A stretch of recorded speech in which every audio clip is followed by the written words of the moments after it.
Hello hello. नमस्कार, आप सभी का स्वागत है आपका अपना यूट्यूब चैनल बिहार स्टूडेंट अड्डा। आप देख रहे हैं सीटेट का क्लास, जो कि आज ईवीएस पैडागोजी और कंटेंट दोनों साथ में लेकर के आए हैं। इसी तरीक़ा से आप कंटिन्यू जुड़े रहिए। और कुछ बच्चे हैं जो किसी के कहने से आकर के क्लास को डिस्टर्ब करते हैं, तो आप पहले खुद के बारे में जान लीजिए कि हाँ, उसके बाद आप किसी को डिस्टर्ब कीजिए। ये नहीं कि हाँ आकर के कमेंट बॉक्स में आप डिस्टर्ब जो करते हैं क्लास को, तो बाबू ये अच्छा बात नहीं है। ये पहला दिन है, चेतावनी दे रहे हैं कि कम बस पढ़ने आते हो तो पढ़ो, ज़्यादा कमेंट में हवाबाजी मत करो। ये जो किसी के कहने से तुम जो आकर के कमेंट में जो तुम और भी बच्चा जो पढ़ने वाले होते हैं उसको तुम डिस्टर्ब जो करते हो, ये गलत बात है। इसके लिए बस पहला दिन है, चेतावनी दे करके छोड़ रहे हैं, ऐसा गलती दोबारा मत करना। तो ईवीएस का आज पैडागोजी और कंटेंट है।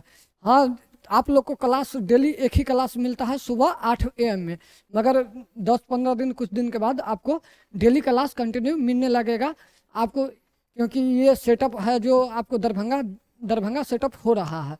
दरभंगे से क्लास आप लोग को मिलेगा, क्योंकि ये यहाँ आने में हमको दरभंगा से 24 किलोमीटर पड़ता है। डेली आने जाने में हमको बहुत दिक्कत हो रहा है, इसीलिए सेटअप हम पूरा दरभंगा में करवा रहे हैं। दरभंगे से डेली आपको क्लास मिलेगा।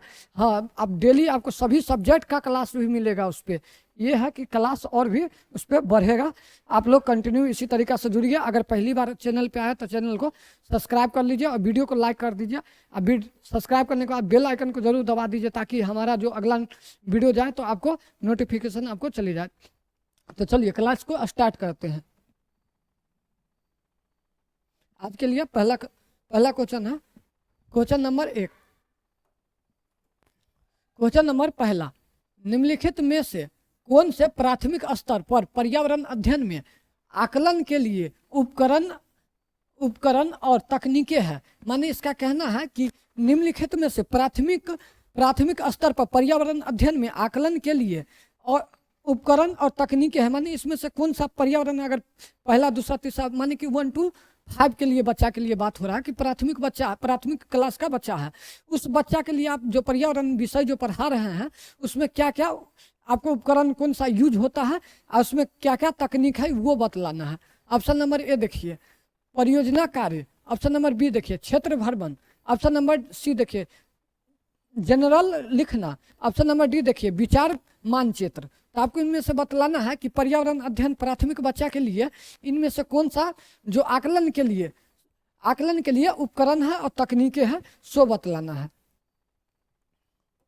पहले खुद से बनाने का कोशिश कीजिए। अगर नहीं बनता, गलती भी होता है तो कोई बात नहीं, आप कुछ नया सीख रहे, ये मन में नहीं रखिएगा कि नहीं हमेशा हमारा गलती हो जाता है या कुछ ऐसा मन में नहीं रखिएगा। आप कुछ नया सीखते हैं। अगर डेली आप क्लास में आते हैं तो कुछ नया सीख करके जाते हैं। ये नहीं कि सभी बच्चा इंटेलिजेंट होता है, ऐसा नहीं होता बाबू। कुछ आपके लिए आप कुछ जानते होइएगा, कुछ आपको नया चीज़ भी मिलेगा। तो इसीलिए आप शुरू से लेकर के अंतिम तक जुड़े रहिए। चलिए ऑप्शन नंबर ए देखिए परियोजना कार्य। परियोजना जैसे कि पर्यावरण अध्ययन हम करवा रहे हैं, बच्चा को पर्यावरण पढ़ा रहे हैं, आप परियोजना कार्य दे दीजिए। जैसे कि कोई चीज़ के ऊपर हम परियोजना के ऊपर बच्चा को कार्य दे दिए कि जाओ तुम होमवर्क के जरिए हम दे दिए कि जाओ उस चीज़ के बारे में तुम बढ़िया से पता करके उस चीज़ के बारे में लिख करके लाना। ये भी एक परियोजना कार्य में हो गया। या न तो स्कूलों में जब बच्चा सामने में बैठा हो तो कोई चीज़ के बारे में हम दे दिए, वो परियोजना कोई भी चीज़, यानी कि जैसे कोई टॉपिक उठा लिए कोई चीज़ के, शेर बाघ हाथी कोई भी चीज़ के, यानी कि या वृक्ष के ऊपर भी कोई चीज़ हम उठा लिया, उसको हम बच्चा को दे दिए कि उस चीज़ के बारे में बढ़िया से पता लगा करके आओ। तो ये भी एक परियोजना कार्य ईवीएस के लिए सबसे बेस्ट होता है। पहला तो परियोजना कार्य ईवीएस में सबसे अच्छा होता है। दूसरा देखिए ऑप्शन नंबर बी देखिए क्षेत्र भ्रमण।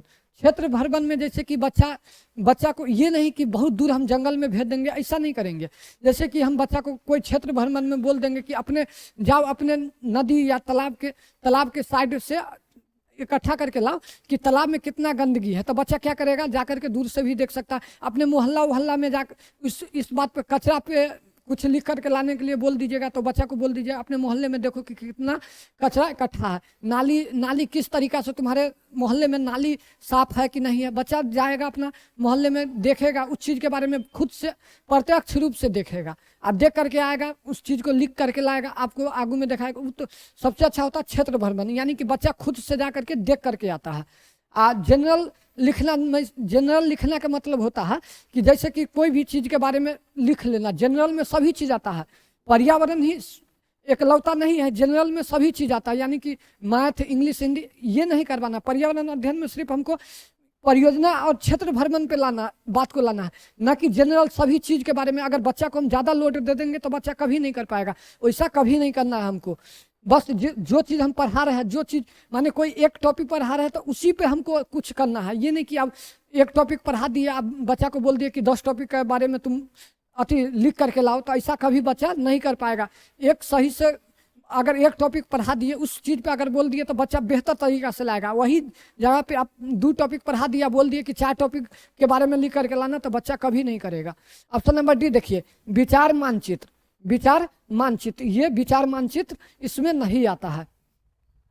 प्राथमिक बच्चा के लिए विचार मानचित्र, प्राथमिक बच्चा विचार मानचित्र नहीं बना पाता है, तो डी भी नहीं होगा। तो इसमें हो जाएगा option number A, option number B. A और बी, तो इसमें बी और सी नहीं होगा, डी नहीं, ए और बी। तो ऑप्शन नंबर तीसरा, ऑप्शन नंबर तीसरा इसका सही आंसर हो जाएगा।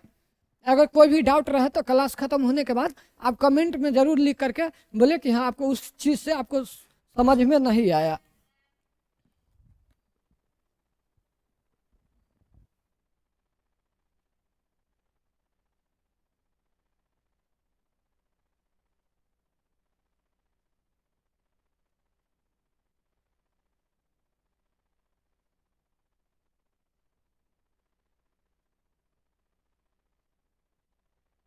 चलिए क्वेश्चन नंबर पहला का तीसरा आंसर हो जाएगा।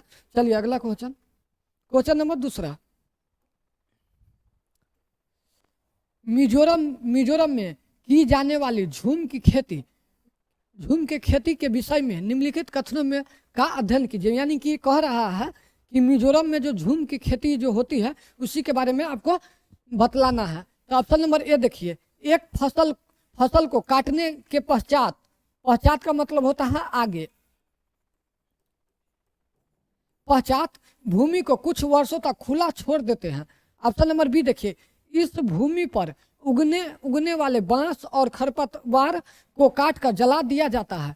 ऑप्शन नंबर सी देखिए, बीज बोने से पहले भूमि की गहरी जुताई की जाती है। ऑप्शन नंबर डी देखिए, एक ही खेत में 3-4 भिन्न प्रकार के फसल उगाई जाती है। ऑप्शन नंबर ई देखिए, आवश्यकता अनुसार रासायनिक उर्वरकों और कीटनाशकों का उपयोग किया जाता है। तो आपको इनमें से बतलाना है कि कौन सा इसमें सही कथन है, कौन सा कथन सही है। झूम खेती के बारे में कौन सा कथन सही है, आपको इनमें से चुन करके बतलाना है। झूम का खेती का मतलब होता है, इसी को बोला जाता है कर्तन दहन। ये झूम खेती को ही बोला जाता है कर्तन दहन, यानी कि जो वहाँ पे खरपतवार जो रहता है उसको काट करके जला करके और जो राख जो बता है, राख को पूरा खेत में फैला करके उसी में खेती किया जाता है। वो राख है जो उर्वरकों का काम आता है। तो ऑप्शन ये देखिए, एक फसल को काटने के पश्चात भूमि को कुछ वर्षों तक खुला छोड़ देते हैं। ये एकदम सही बात कह रहा है कि ये जनजाति लोग करते हैं, यानी कि एक जगह से दूसरा जगह जाने वाले जो जनजाति होते हैं वही करते हैं। यानी कि जब तक ये जमीन में है कि जब तक उर्वरक रहता है, उपजाऊ वाला रहता, तब तक खेती करते हैं। उसके बाद जब उपजाऊ वाला नहीं रहता तो कुछ सालों के लिए छोड़ करके दूसरा जगह चले जाते हैं, फिर वहाँ खेती करते हैं, फिर कुछ सालों के बाद फिर वापस आते हैं, फिर यहीं पे जंगल उंगल जो रहता है उसको जला करके फिर से खेती करते हैं। तो यहाँ पे एक फसल को काटने के बाद कुछ पश्चात भूमि को कुछ वर्षों के लिए छोड़ देता है। ये ऑप्शन नंबर ए सही है। ऑप्शन नंबर बी देखिए, इस भूमि पर उगने वाले बांस और खरपतवार को काटकर जला दिया जाता है। अभी ही बोले हैं आप सभी को कि यहाँ पर जो खरपतवार और बांस जो जंगल उंगल जो रहता है सभी को जला करके और उसी राख को पूरा खेत में फैला करके उसमें थोड़ा सा जुताई, हल्का जुताई होता है खेत में। ये नहीं कि गहरा होता है, गहरा नहीं होता है, हल्का जोत करके उसमें उपजाऊ होता है उसमें। तो ऑप्शन नंबर बी भी सही है। ऑप्शन नंबर सी देखिए, बीज बोने से पहले भूमि की गहरी जुताई, नहीं गहरी जुताई नहीं होती है, जुताई हल्का होता है, माने कि ऊपरे जुताई होता है, इसमें ज़्यादा जुताई नहीं होता है। ऑप्शन नंबर डी देखिए, एक ही खेत में 3-4 भिन्न प्रकार की फसलें उगाई जाती है। हाँ, जैसे हम लोग भी जैसे अपने लोग जैसे है बिहार में जैसे है कि खेत में है जो कई प्रकार का मूंग एक बार हो गया, सरसों एक बार हो गया, उसी में साग हो गया, बहुत चीज आइटम एक ही खेत में कई प्रकार का फसल उगाया जाता है। ऑप्शन नंबर डी सही है। ऑप्शन नंबर ई देखिए, आवश्यकता अनुसार रासायनिक उर्वरक और कीटनाशकों, नहीं इसमें कीटनाशक और उर्वरक इसमें यूज नहीं होता, इसमें इसके जगह पर क्या यूज होता है, तो राख होता है, जो जंगल को जला करके जो छीटा जाता है वही उर्वरक का काम करता है। तो इसमें ई ऑप्शन नंबर नहीं होता होगा और सी नहीं होगा। तो इसमें हो गया option number A B C, A B D, A और B D, A B D. तो ऑप्शन नंबर दूसरा, ऑप्शन नंबर दूसरा सही हो जाएगा, ए बी और डी, ए बी डी हो जाएगा। इसमें और जगह जैसे है कि ये उत्तर पूर्वी राज्य में अगर बोल देगा झूम खेती कहाँ बोला जाता है, तो उत्तर पूर्वी राज्य में, उत्तर पूर्वी राज्य, उत्तर पूर्वी राज्य में जैसे हो गया कि सेवन सिस्टर, सेवन सिस्टर जानते होइएगा, सेवन सिस्टर में ही बोला जाता है। जैसे कि हम दिखा देते हैं,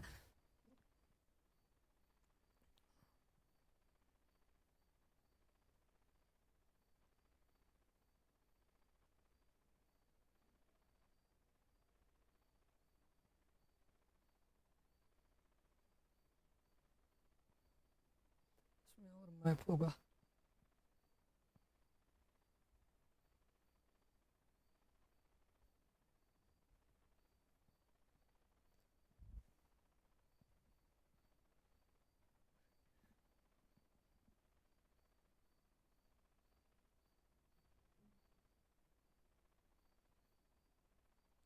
ये देखिए सेवन सिस्टर में यही आता है, सेवन सिस्टर में, सेवन सिस्टर में यही आता है, सात सात राज्य। जैसे अरुणाचल प्रदेश आ गया, यहाँ पे नागालैंड है, मणिपुर है, मिजोरम है, असम है, मेघालय है, और मेघालय के बाद त्रिपुरा हो गया।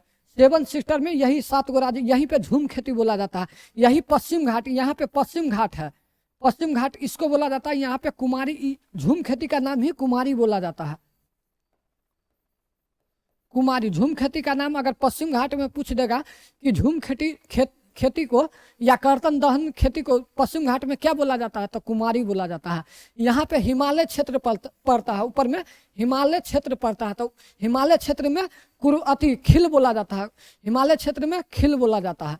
यहाँ पे मध्य प्रदेश है, मध्य प्रदेश में आपको पेंडा बोला जाता है, बेबर या दहिया बोला जाता है। यहीं पर ओडिशा आ जाइएगा तो ओडिशा में बोला जाता है पेंडा या पेंडू बोला जाता है। तो ये वाला उतना आपको सीटेट में नाम नहीं पूछता है, मगर ये पूछ सकता है कि सेवन सिस्टर में कर्तन दहन खेती को क्या बोला जाता था, झूम बोला जाता है, या मिजोरम में क्या बोला जाता है, तो मिजोरम में भी झूम ही बोला जाता है। चलिए अगला क्वेश्चन, सेवन सिस्टर यही है यहाँ पे। चलिए अगला क्वेश्चन, क्वेश्चन नंबर तीसरा, क्वेश्चन नंबर तीसरा, राधा विभिन्न प्रकार के यात्रा टिकटों का उपयोग करती है, ऐसे टिकटों के उपयोग से निम्नलिखित में से किस संकल्पना का प्रभावपूर्ण ढंग से चर्चा की जा सकती है। यानी कि कह रहा है कि राधा नाम की एक लड़की है जो विभिन्न प्रकार के टिकटों का उपयोग करके टिकट का उपयोग कर रही है, तो किस संकल्पना और प्रभावपूर्ण ढंग से चर्चा की जा सकती है। तो इनमें से बतलाना है कि ऑप्शन नंबर ए देखिए, अलग अलग साधनों से यात्रा करने पर, अलग अलग साधनों से यात्रा करने पर यात्रा की लागत भी भिन्न भिन्न होती है। ऑप्शन नंबर डी बी देखिए, यात्रा की लागत उस वाहन द्वारा प्रयुक्त ईंधन पर निर्भर करती है। ऑप्शन नंबर सी देखिए, सार्वजनिक परिवहन से एक स्थान से दूसरे स्थान जाने के लिए हमें टिकट चाहिए। ऑप्शन नंबर डी देखिए, आरक्षण प्रक्रिया विकल्प चुनिए। तो आरक्षण प्रक्रिया डी में कह रहा है सिर्फ आरक्षण प्रक्रिया, इनमें से आपको विकल्प चुनना है कि कौन सा इसमें सही है। आपको इनमें बतलाना है कि बच्चा को, यानी राधा नाम की एक लड़की है जो टिकट का प्रयोग कर रही है, वो क्या कौन सा संकल्पना का और संकल्पना प्रभावपूर्ण ढंग से चर्चा की जा सकती है, इनमें से बतलाइए क्या है।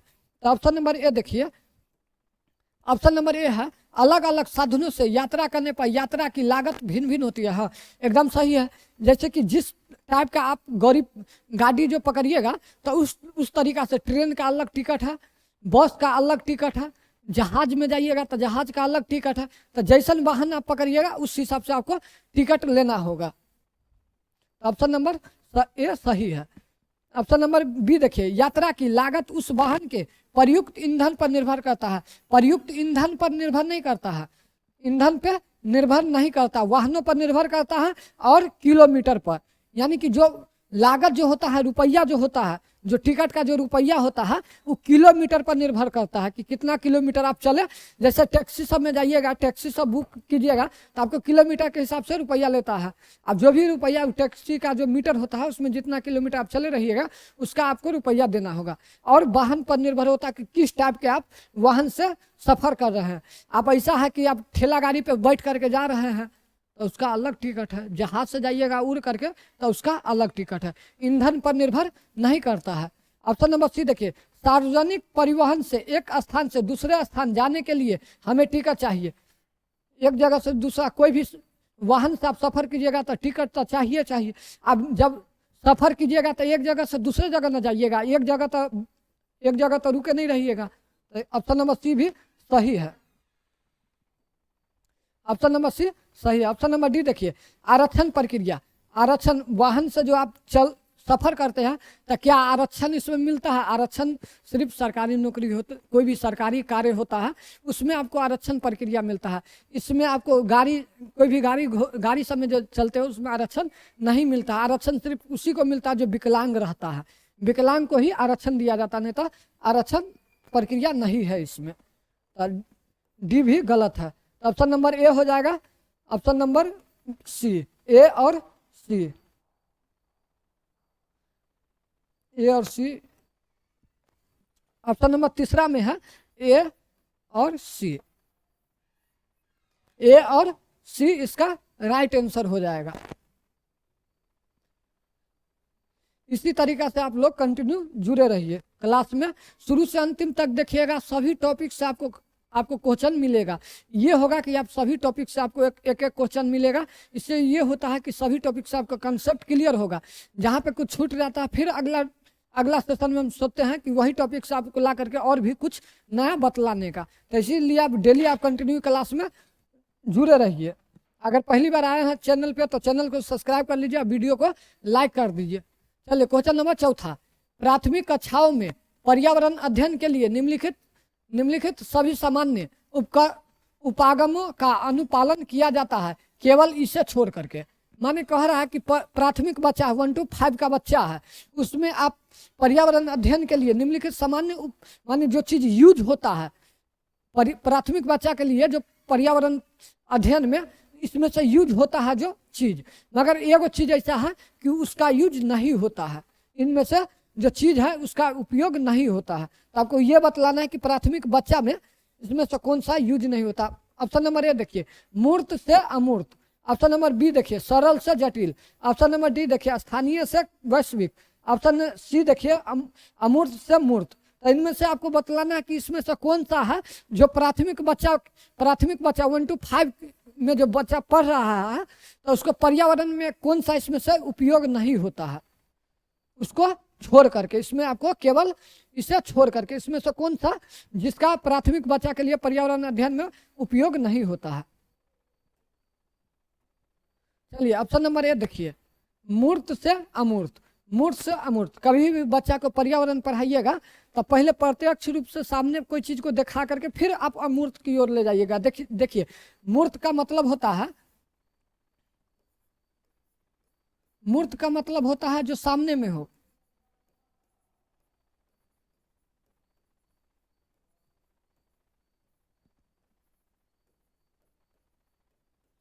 जो सामने में हो। मूर्त का मतलब जैसे देख लीजिए, ये वाला पेंसिल है, पेंसिल हमारे सामने में है तो क्या है, मूर्त है। ये कैमरा हमारे सामने में है तो क्या हुआ, मूर्त रूप से हमारे सामने में है।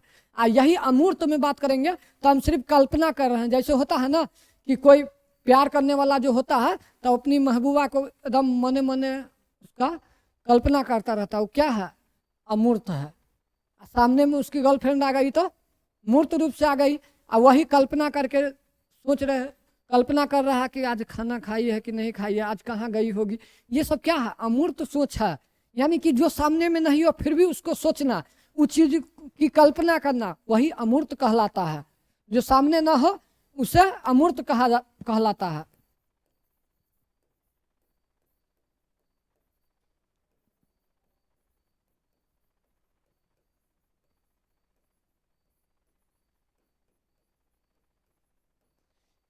ये तो समझ गए। मूर्त का मतलब जैसे ये बोर्ड है तो बोर्ड हमारे सामने में है, प्रत्यक्ष रूप से सामने में है, तो मूर्त रूप से है। यही बोर्ड यहाँ पे नहीं रहता, हम अगर कल्पना करते हैं कि ऐसा बोर्ड होगा तो ये क्या है, अमूर्त को बतलाता है, जो सामने ना हो फिर भी उसका हम चिंतन कर रहे हैं।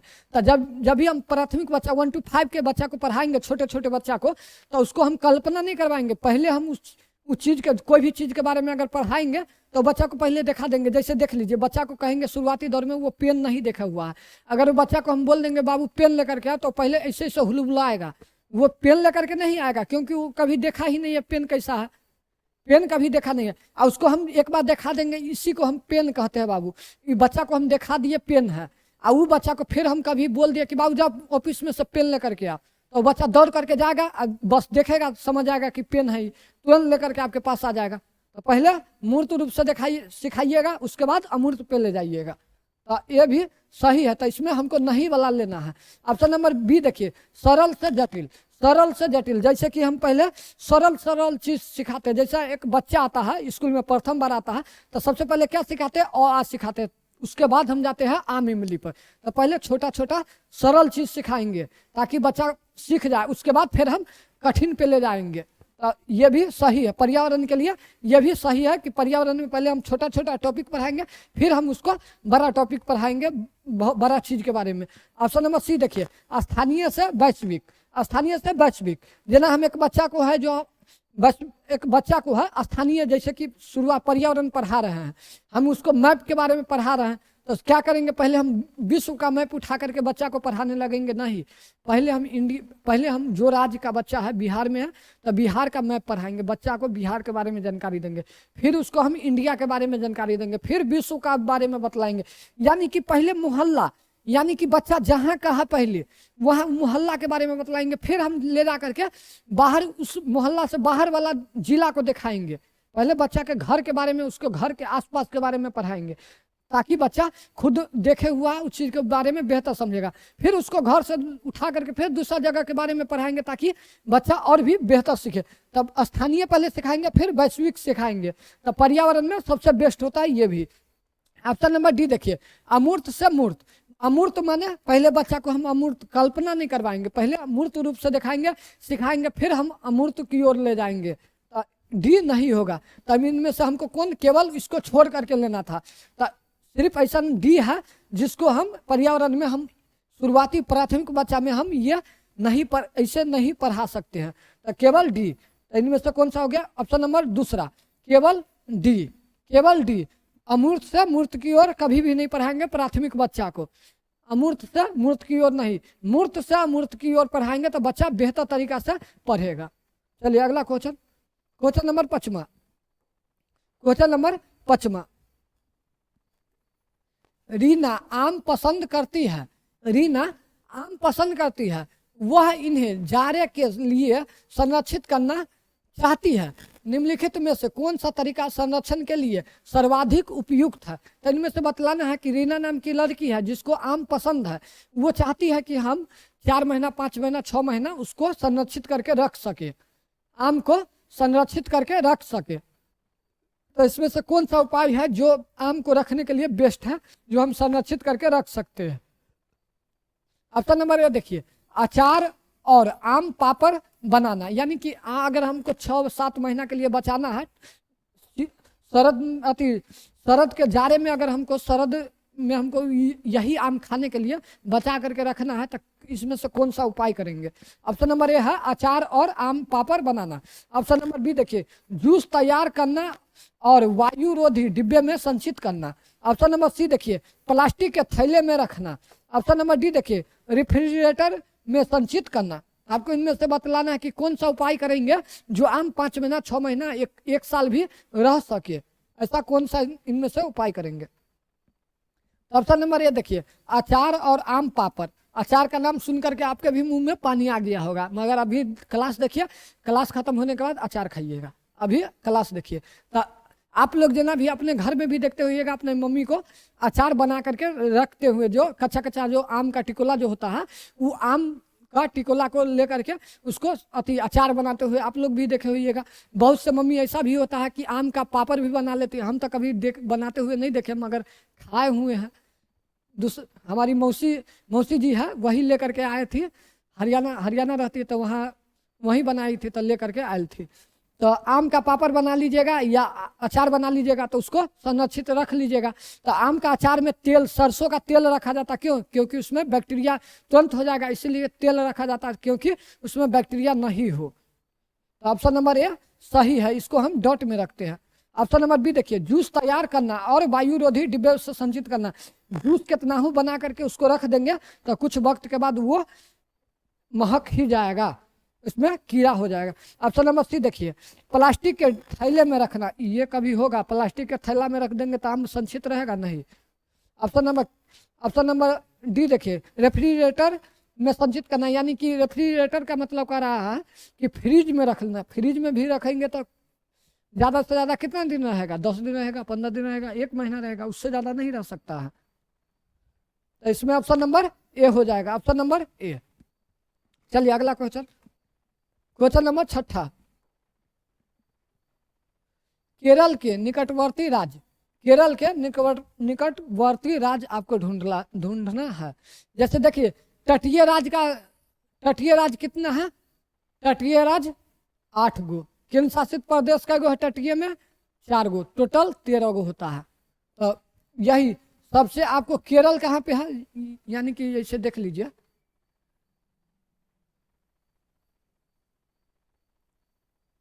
मैप थोड़ा गलती होगा तो उतना लोड नहीं लेना, समझाने के लिए बस इतना बनाए हैं, उतना लोड नहीं लीजिएगा। नीचा वाला भाग है केरल, जैसे देख लीजिए, केरल यहाँ पे है, यहाँ पे तमिलनाडु है, यहाँ पे आपको आंध्र प्रदेश आ गया, आंध्र प्रदेश, ठीक है।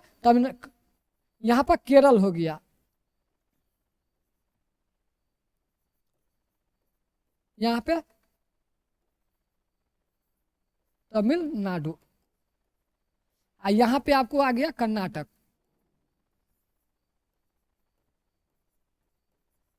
यहाँ पे आपको थोड़ा सा गोवा है, यहाँ पे गोवा हो गया,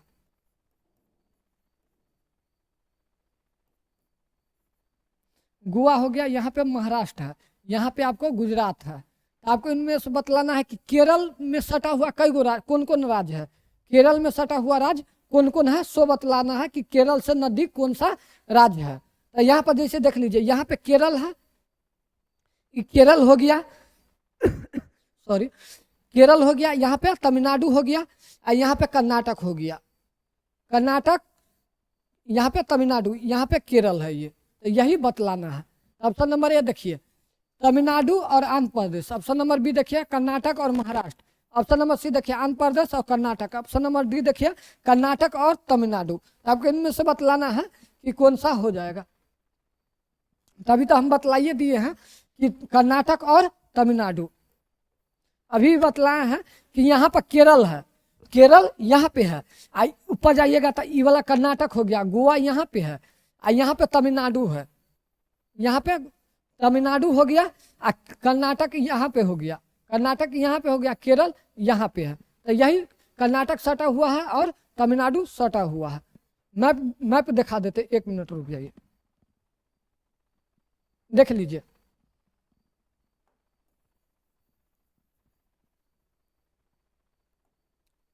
देखिए केरल ये हुआ, तमिलनाडु देखिए, तमिलनाडु हो गया और कर्नाटक, इसमें सटा हुआ कई गो राज्य है केरल में?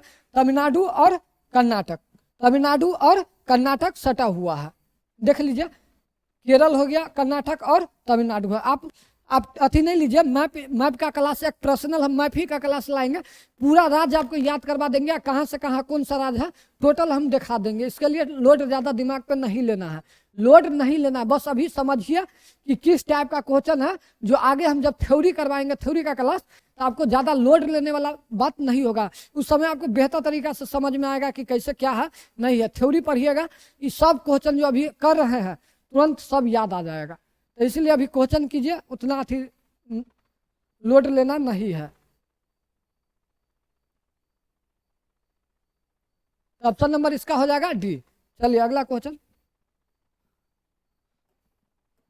क्वेश्चन नंबर 7, निम्नलिखित में से हमारे देश के किस राज्य से अधिकतर लोग नारियल के तेल में पकी हुई समुद्री मछली खाना पसंद करते हैं।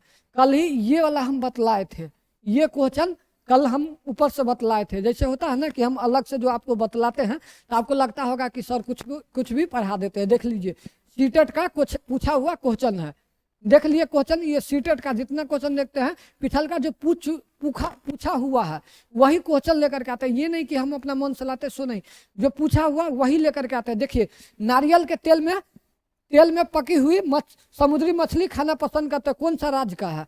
ऑप्शन नंबर ए देखिए मिजोरम, ऑप्शन नंबर बी देखिए Goa, option number C Jammu Kashmir, option number D Bihar.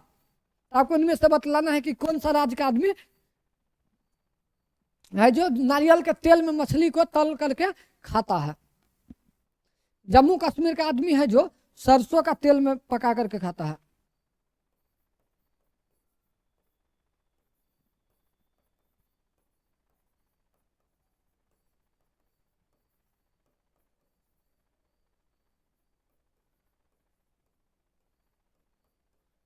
Jammu Kashmir का आदमी, बिहार का भी लोग सब है जो ज़्यादातर सरसों के तेल में खाते हैं।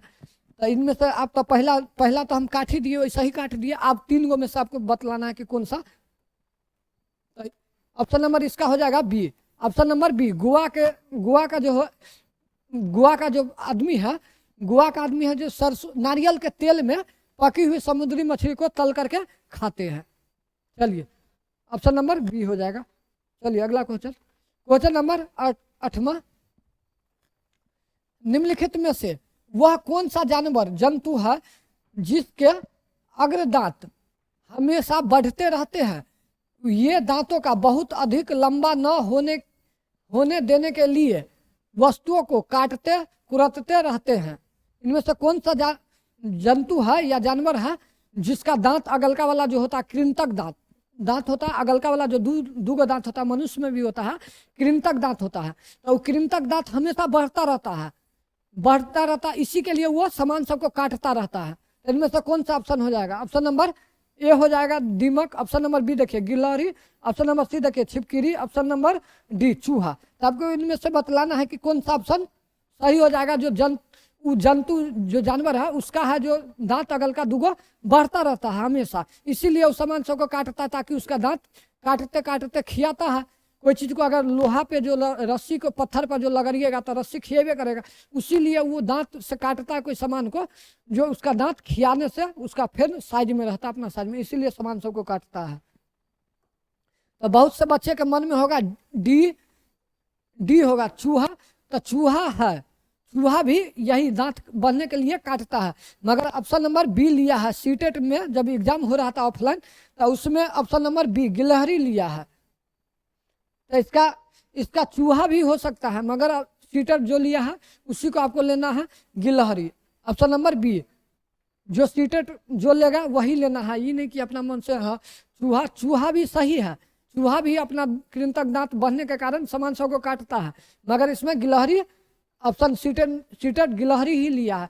गिलहरी भी करता है ऐसा, मगर चूहा गिलहरी में से दोनों में से चुनना है तो गिलहरी को लेना। अगर गिलहरी नहीं रहे तब जाकर के चूहा लीजिएगा।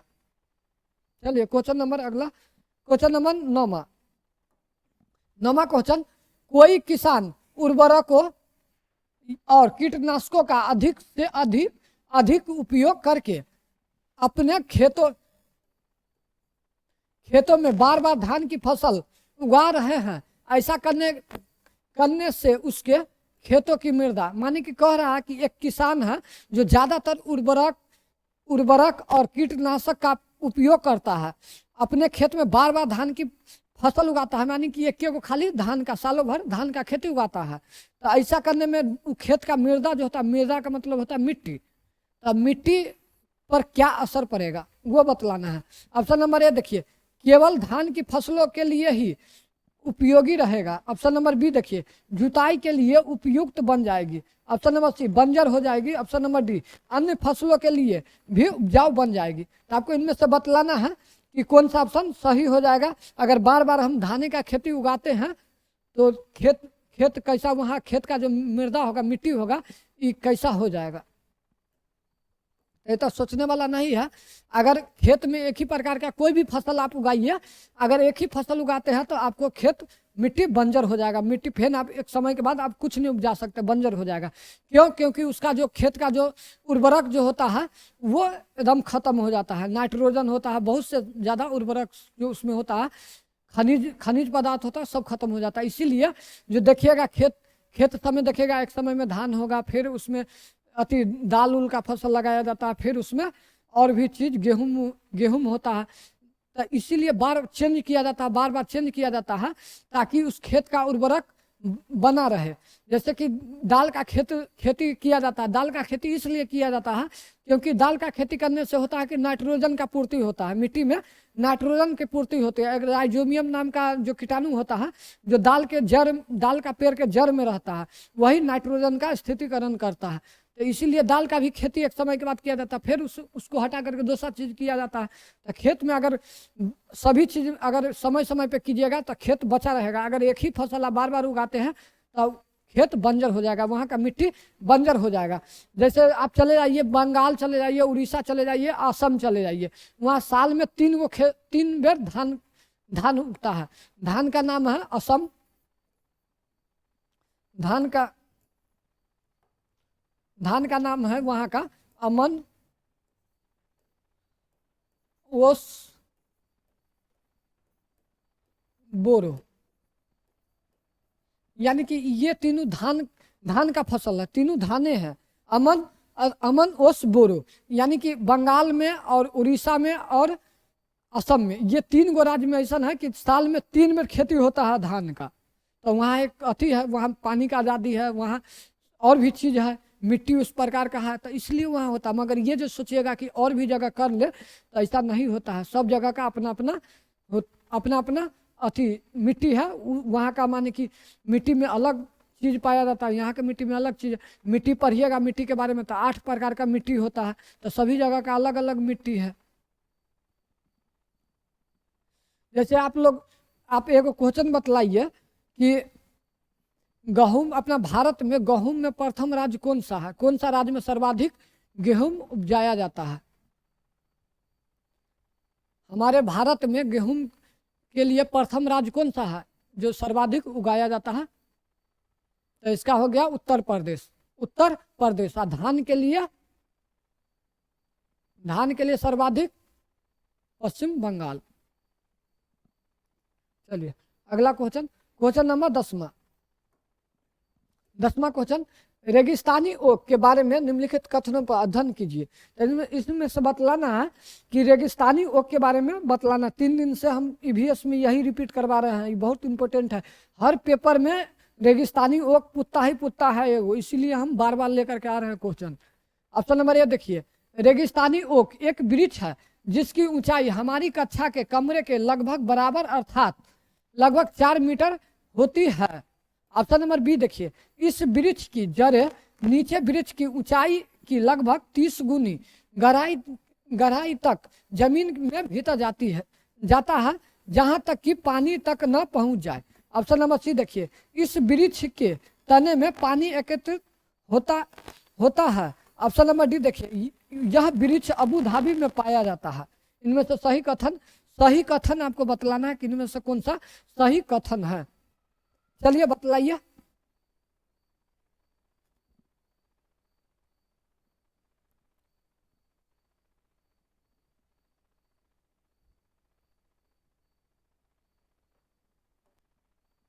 ऑप्शन नंबर ए देखिए, रेगिस्तानी ओक एक वृक्ष है जिसकी ऊंचाई हमारी कक्षा के कमरे के लगभग बराबर अर्थात लगभग 4 मीटर होती है। एकदम सही बात है, 4 मीटर होती है। यानी कि हम लोग का जो कक्षा का जो दीवार होता है, यानी चारों बगल जो स्कूल जो घेराया होता है, वो जो दीवार होता है चारों बगल उस उतना ही ऊंचा होता है, वही 4 मीटर उतना हाइट रहता है ये वृक्ष का। ऑप्शन नंबर ए सही है। ऑप्शन नंबर बी देखिए, इस वृक्ष की जड़ें नीचे वृक्ष की ऊंचाई के लगभग 30 गुना यानी कि 30 गुना गहराई तक जमीन के भीतर जाती है, जहां तक कि पानी तक न पहुंच जाए। यानी कि जहां तक नीचा पानी तक नहीं पहुंच जाता जड़, तब तक जाता रहता है 30 गुना, यानी कि 4 मीटर को ही 4 से गुना कर दीजिए तो 120 मीटर गहराई तक। ऑप्शन नंबर सी देखिए, इस वृक्ष के तने में पानी एकत्र होता है। एकदम सही बात है। ऑप्शन नंबर बी भी सही है, ऑप्शन नंबर सी भी सही है। यानी कि इसमें जड़ में पानी रहता है, उसी में वहाँ के लोग सब जो है जो पाइप लगा करके, जड़ में पाइप लगा करके पानी पीते हैं, निकालते हैं। ऑप्शन नंबर डी देखिए, यह वृक्ष अबू धाबी में पाया जाता है। नहीं, अबू धाबी में नहीं पाया जाता, ये पाया जाता है ऑस्ट्रेलिया में। ऑस्ट्रेलिया में। तो ऑप्शन नंबर डी गलत है। तो इसमें अब आंसर हो जाएगा A B C, A B D नहीं, बी सी डी नहीं, इसमें कुछ कट गया है तो यहाँ पे सी है, तो ये ले लीजिएगा ऑप्शन नंबर 4, ए बी और सी, ए बी सी लिख देते हैं यहाँ पे, ए बी और सी, ए बी सी इसका सही आंसर हो जाएगा। अबू धाबी में नहीं पाया जाता, अबू धाबी ये अब अति रेगिस्तानी ओक ऑस्ट्रेलिया में पाया जाता है, रेगिस्तानी ओक ऑस्ट्रेलिया में पाया जाता है। चलिए अगला question, question number 11, question number 11, नीचे दिए गए सभी जानवरों में निम्नलिखित में से कौन सी विशेषता पाई जाती है? छिपकली, गोरैया, कछुआ, सांप। इनमें से बतलाना है कि इनमें से आपको बतलाना है कि ये सभी जो जानवर है, तो सभी जानवर का इसमें से कौन सा है जो सभी जानवर का इसमें मिलता है, कौन सी विशेषता है जो इसका विशेषता है जो सभी का एक जैसा है, एक ही जैसा है। ऑप्शन नंबर ए देखिए, ये अंडे देते हैं। ऑप्शन नंबर बी, ये जहरीले होते हैं। ऑप्शन नंबर सी, ये भूमि एवं जल दोनों में रह सकते हैं। ऑप्शन नंबर डी देखिए, इनके शरीर सल्क से ढके होते हैं। आपको इनमें से बतलाना है कि छिपकली, गोरैया, कछुआ, सांप, ये चारों का जो विशेषता है, ये चारों का ऐसा कोई ना कोई चीज है जो चारों का मिलता है।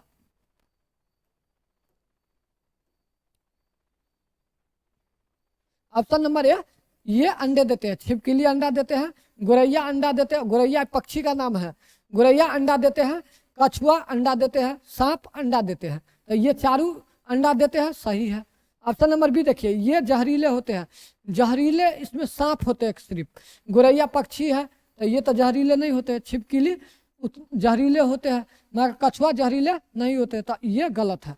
ऑप्शन नंबर सी देखिए, ये भूमि एवं जल दोनों में रह सकते हैं, छिपकली सिर्फ भूमि पर ही रह सकते हैं, जल में नहीं रहते हैं। गोरैया उड़ते हैं, ये वायुमंडल में रहते हैं, इधर नहीं स्थल मंडल पे रहते हैं, नहीं जल मंडल में, ये रहते हैं वायुमंडल में। कछुआ हाँ, ये जल मंडल में और भूमि पर भी रहता है, दोनों में रहता है। सांप ये भी दोनों चीज पर रहता है, जल में भी रहता है और भूमि पर भी रहता है। मगर गोरैया, यहाँ गोरैया तो नहीं रहता है, छिपकली तो नहीं रहता, तो ये नहीं होगा, गलत। ऑप्शन नंबर डी देखिए, इनके शरीर सल्क से ढके होते हैं, सल्क से ढके, सिर्फ कछुआ का ही सल्क से ढका होता है। सल्क का मतलब होता है जैसे मछली आप देखिएगा, मछली के ऊपर जो सल्क लगल रहता है, इतना बड़ा चोटा, वही उसी को बोला जाता है। ऑप्शन नंबर इसका हो जाएगा ए। देख लीजिए, जो भी जानवर हो या पक्षी हो, जिसका कान अगर बाहर नहीं दिखता हो, वो अंडा देते हैं। और जिसके पास कान है, बाहर दिखता है कान, जिसका कान बाहर देता है वो बच्चे को जन्म देते हैं, और जिसका कान बाहर दिखाई नहीं दे वो अंडे देते हैं। ये पकड़ लीजिए, आपका कभी गलती नहीं होगा क्वेश्चन। जिसका कान बाहर दिखता हो वो बच्चे को जन्म देता है, जिसका कान बाहर दिखता नहीं हो वो अंडे देते हैं। जैसे पक्षी सब है, आप लोग को लगता होगा ना कि उस पक्षी के ऊपर तो बाहर में तो कान नहीं है, मगर सबको लगता होगा कान तो इसको नहीं, कान इसका है, छेदा वाला कान होता है, और उसका जो उस पर जो अति होता पंख होता है, उससे ढक जाता है। चलिए अगला question, question number 12, question number 12, प्राथमिक स्तर पर पर्यावरण अध्ययन के शिक्षण में कहानियों और कविताओं का प्रभावी ढंग से उपयोग किया जा सकता है। पर्यावरण अध्ययन में इनके उपयोग का मुख्य उद्देश्य है। इनमें बोल रहा है कि प्राथमिक स्तर पर पर्यावरण अध्ययन के शिक्षण में कहानियों और कविता का प्रभावी ढंग से उपयोग किया जाता है। यानी कि बच्चा प्राथमिक 1 to 5 के बच्चा के लिए ज़्यादातर कहानी और कविता का उपयोग किया जाता है। और उस समय में बच्चा ज़्यादा रुचि रखता है कविता में। जैसे आप अपने घर में ले लीजिए उस चीज़ को, अपने घर में ले लीजिए उस चीज़ को। जो बच्चा आपका होगा तो नानी दादी के पास जब जब भी वो बच्चा जाता है तो ज़्यादातर वो कहानी नाना दादी को ज़्यादा पसंद करता। क्यों? क्योंकि कहानी सुनना ज़्यादा पसंद करता, वो बच्चा कहानी सुनना ज़्यादा ज़्यादा ही पसंद करता है, इसलिए वो अपना नानी और दादी के पास ज़्यादा रहना पसंद करता है। तो इनमें से बतलाना है कि इसका मुख्य उद्देश्य क्या है।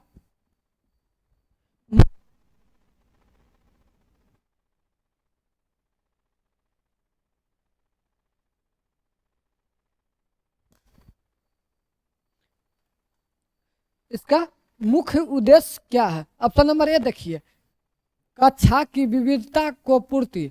ऑप्शन नंबर बी देखिए, सीखने के लिए संदर्भक वातावरण प्रदान करना। ऑप्शन नंबर सी देखिए, पाठ्यों को आनंददायक बनाना। ऑप्शन नंबर डी देखिए, भाषिक भाषिक कौशलों को बढ़ावा देना। अब इनमें से बतलाना है कि कौन सा ऑप्शन उसका सही हो जाएगा। देखिए ऑप्शन नंबर एक, कक्षा की विविधता को पूर्ति करता है। नहीं, कविता और कहानी कभी भी पढ़ाने, प्राथमिक छोटा बच्चा को पढ़ाने के लिए ये विविधता को पूर्ति करता है, ये ऐसा कुछ नहीं है। विविधता का मतलब हो गया कि विभिन्न प्रकार का बच्चा उसको पूर्ति करने के लिए, यानी कोई चीज़ के लिए नहीं, ये इसमें उतना नहीं है। ऑप्शन नंबर बी देखिए, सीखने के लिए संदर्भक वातावरण और प्रदान करता है। कहानी कविता के लिए, अगर बच्चा को कहानी कविता के जरिए आप सिखाना चाहते हैं कोई चीज़, तो बच्चा बहुत इंटरेस्ट तरीका से, उतना छोटा छोटा बच्चा जो रहता है वो बच्चा बहुत अच्छा तरीका से सीखेगा। कहानी कहिएगा तो और उसमें खो जाएगा। वो छोटा सा बच्चा रहता है उस कहानी में ही खो जाएगा, उस कहानी में खुद को इमेजिन करने लगता है कि हम खुद वो जगह को हम प्रत्यक्ष रूप से देख रहे हैं, प्रत्यक्ष रूप से कर रहे हैं। बच्चा उस कहानी में या कविता में खो जाता है। तो सीखने के लिए संदर्भक वातावरण प्रदान करना ये बेस्ट होगा, तो इसको हम डॉट में लेते हैं।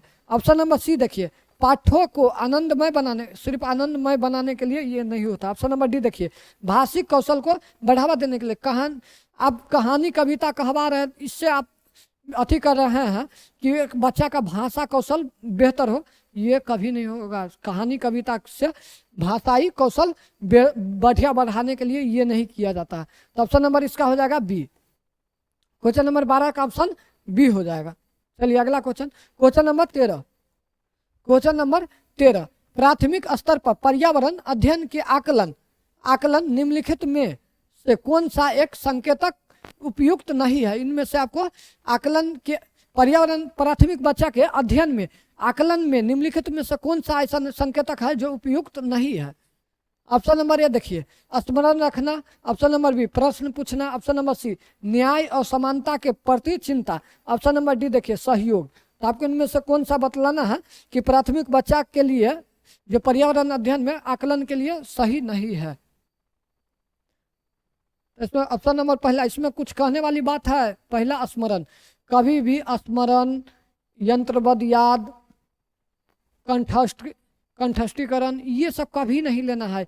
जब ये दिखे ना स्मरण सब याद करने वाला बात, वहीं पर काट दीजिए। वो कभी नेगेटिव अगर है, ये सब है, तो डायरेक्ट मार दीजिए आँख बंद करके, इसमें कुछ नहीं है।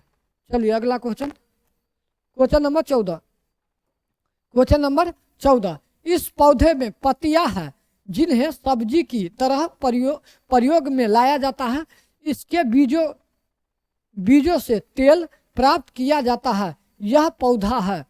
इनमें से बतलाना है कि इनमें से कौन सा पौधा है जो उसको भोजन के लिए सब्जी में भी यूज आ जाता है, और इसका जो बीज होता है तो बीज से तेल भी निकाला जाता है। ऑप्शन नंबर ए देखिए, पालक। ऑप्शन नंबर बी देखिए, नारियल।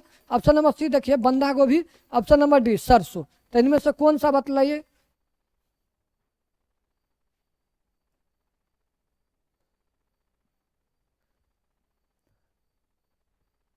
हम जब पटना में जब पढ़ाई कर रहे थे जिस समय, तो हम यानी बहुत कम आते थे घर पे, बहुत कम। यानी कि मानिए कि 2 महीना 3 महीना पर, वो भी आते थे 1 से 2 दिन ही घर पे रुकते थे, उससे ज़्यादा हम घर पे कभी नहीं रुके हैं।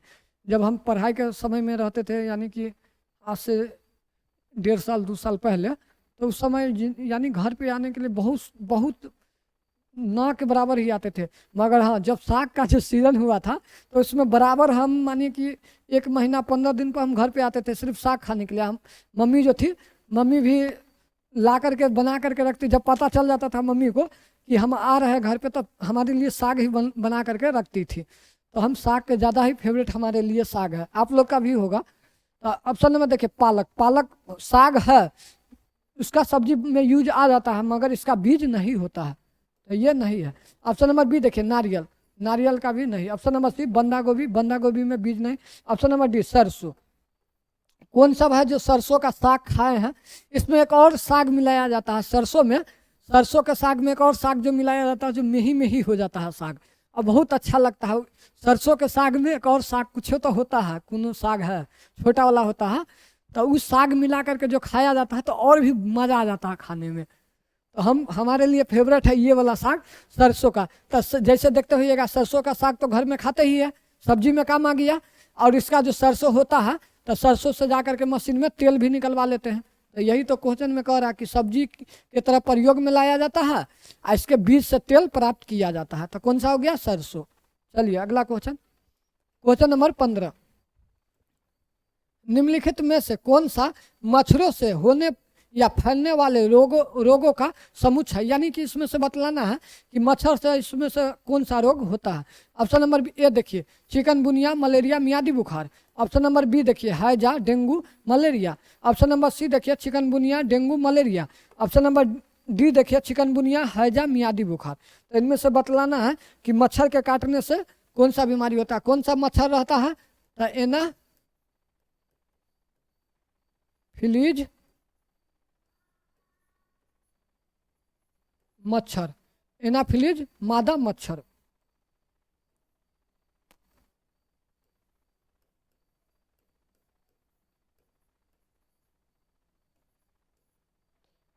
कौन सा कलर का रहता है? तो भूरा, भूरे रंग, यानी कि भूरे रंग का रहता है एनाफिलीज मादा मच्छर। किस सबको लगता है कि महिला सब ज़्यादा खून पीती है? जना जैसे देखिए, जब आप बायोलॉजी पढ़िएगा तो उसमें कहा, बायोलॉजी में देखिएगा कि जो पुरुष होगा, पुरुष का जितना खून पाया जाता है उससे आधा लीटर महिला में कम पाया जाता है। तो एक बच्चा सब इसी यही पढ़ा रहे थे, बायोलॉजी उस समय में हम पढ़ा रहे थे दरभंगा में। तो एक बच्चा था, तो उससे पूछे हम कि एक बार मतलब महिला में खून आधा लीटर क्यों कम पाया जाता है? तो बच्चा का जवाब था कि सर इसलिए कम पाया जाता है ताकि पुरुषों का खून पी सके। अब आप लोग बतलाइए कमेंट में कि सही बात है कि गलत है ये। चलिए ऑप्शन नंबर ए देखिए चिकनगुनिया, मलेरिया, मियादी बुखार। मियादी बुखार है टाइफाइड, टाइफाइड को बोला जाता है। तो टाइफाइड ये होता है जीवाणु से।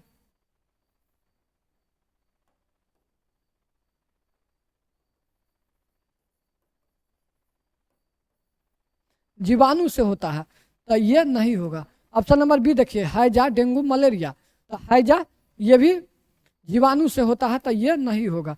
Option number C chikungunya, dengue, malaria. हाँ, ऑप्शन नंबर सी सही है। Option number C chikungunya, dengue, malaria. Option number D देखिए चिकनगुनिया, हैजा, मियादी बुखार। हैजा भी बैक्टीरिया से होता है, मियादी बुखार भी बैक्टीरिया से होता है, मच्छर से नहीं होता। तो ऑप्शन नंबर इसका सी हो जाएगा। तो मलेरिया का दवाई कौन सा काम आता है? तो इसमें